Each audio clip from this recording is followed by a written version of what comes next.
ओम नमः शिवाय।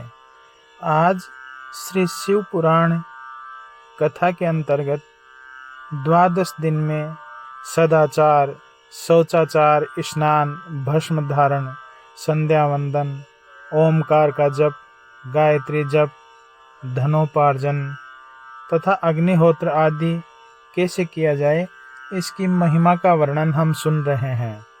ऋषियों के पूछने पर सूत जी कहते हैं कि सदाचार का पालन करने वाला व्यक्ति निश्चित रूप से ही सुसंस्कृत होता है और जैसा जैसा जिसका कर्म है उसी प्रकार से वर्ण व्यवस्था के अनुसार उसको संज्ञा दी गई है। रात के पिछले पहर को उषा काल जानना चाहिए। उस अंतिम पहर का जो आधा या मध्य भाग है उसे संधि कहते हैं और उसी समय संधि काल में उठकर प्रातः काल ही शारीरिक शौच क्रियाओं से निवृत्त होकर के अपने शरीर को शुद्ध कर लेना चाहिए। यदि पास में जलाशय हो तो देवताओं, पितरों और ऋषियों के तीर्थों में उतरे बिना ही प्राप्त हुए जल से शुद्धि करनी चाहिए। इसके पश्चात दंत धावन करके 8 बार कुल्ले करने चाहिए। इसी को दंत धावन विधि कहते हैं।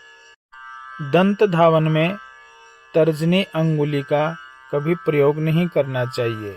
इसके पश्चात जल संबंधी देवताओं को प्रणाम करके मंत्र पाठ करते हुए जलाशय में स्नान करे। यदि कंठ तक या कमर तक पानी में खड़े होने की शक्ति न हो तो घुटने तक जल में खड़ा हो अपने ऊपर जल छिड़ककर मंत्रोच्चारण पूर्वक स्नान कार्य संपन्न करें और वहां तीर्थ जल से देवता आदि का स्नानांग तर्पण भी करें। पश्चात अपने वस्त्र शुद्ध स्थान पर सुखाने से पहले जल को निचोड़े। वस्त्र को निचोड़ने से जो जल गिरता है वह एक श्रेणी के पितरों की तृप्ति के लिए होता है। इसके बाद जाबाली उपनिषद में बताए गए मंत्रों से भस्म लेकर उसके द्वारा त्रिपुंड लगाए। इस विधि का पालन न किया जाए, इसके पूर्व ही यदि जल में भस्म गिर जाए तो गिराने वाला नरकगामी हो जाता है। आपोहिष्टा इत्यादि जो मंत्र हैं, पाप शांति के लिए सिर पर जल छिड़के और यस्य क्षयाय इस मंत्र को पढ़कर पैर पर जल छिड़के। इसे संधि प्रोक्षण कहते हैं। इन मंत्रों में जो 3 ऋचाएं हैं और प्रत्येक ऋचा में गायत्री छंद के 3-3 चरण हैं, इनमें से प्रथम ऋचा के 3 चरणों का पाठ करते हुए क्रमशः पैर, मस्तक और हृदय में जल छिड़के।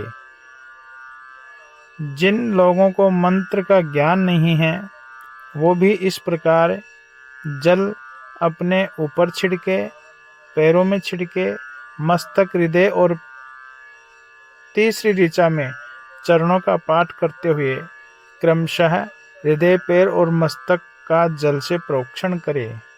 इसे मंत्र स्नान मानते हैं। इस प्रकार प्रातः काल की संध्योपासना में गायत्री मंत्र का जप करके 3 बार ऊपर की ओर सूर्य देव को अर्घ्य देना चाहिए। मध्याह्न काल में गायत्री मंत्र के उच्चारण पूर्वक सूर्य को एक ही अर्घ्य देना चाहिए।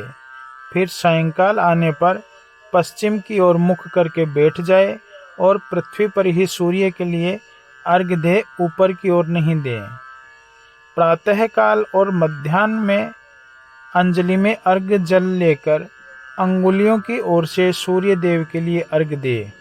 फिर अंगुलियों के छिद्र से ढलते हुए सूर्य को देखे तथा उनके लिए स्वतः प्रदक्षिणा करके शुद्ध आचमन करे। सायंकाल में सूर्यास्त से 2 घड़ी पहले की हुई संध्या निष्फल होती है, क्योंकि वह सायं संध्या का समय नहीं है। ठीक समय पर संध्या करनी चाहिए, ऐसी शास्त्र की आज्ञा है। ठीक समय पर संध्या करनी चाहिए। यदि संध्योपासना किए बिना दिन बीत जाए तो प्रत्येक समय के लिए क्रमशः प्रायश्चित करना चाहिए। यदि एक दिन बीते तो प्रत्येक बीते हुए संध्या काल के लिए नित्य नियम के अतिरिक्त 100 गायत्री मंत्र का अधिक जप करे। यदि नित्य कर्म के लुप्त हुए 10 दिन से अधिक बीत जाए तो उसके प्रायश्चित रूप में 1,00,000 गायत्री का जप करना चाहिए। यदि 1 मास तक नित्य कर्म छूट जाए तो पुनः अपना उपनयन संस्कार कराए। ये ब्राह्मण के लिए विधान है। अर्थ सिद्धि के लिए ईश, गौरी, कार्तिकेय, विष्णु, ब्रह्मा, चंद्रमा और यम का तथा ऐसे ही अन्य देवताओं का भी शुद्ध जल से तर्पण करें। फिर तर्पण कर्म को भगवान को अर्पण कर देवें।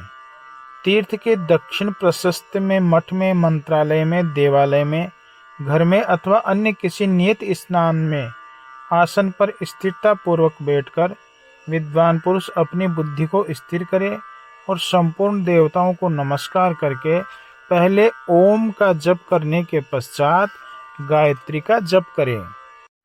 ब्रह्मत्व की प्राप्ति के लिए और पूर्ति के लिए प्रतिदिन प्रातःकाल 1000 गायत्री मंत्र का जप करना चाहिए।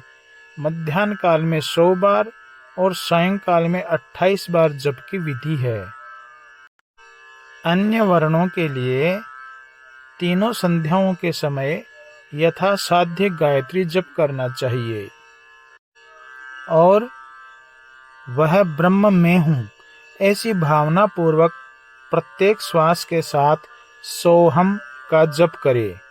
उन्हीं विद्येश्वर आदि की ब्रह्मरंध्र आदि में तथा इस शरीर से बाहर भी भावना करे। जिसने 1,00,000 गायत्री का भी जप न किया हो उसे वैदिक कार्य में न लगाए।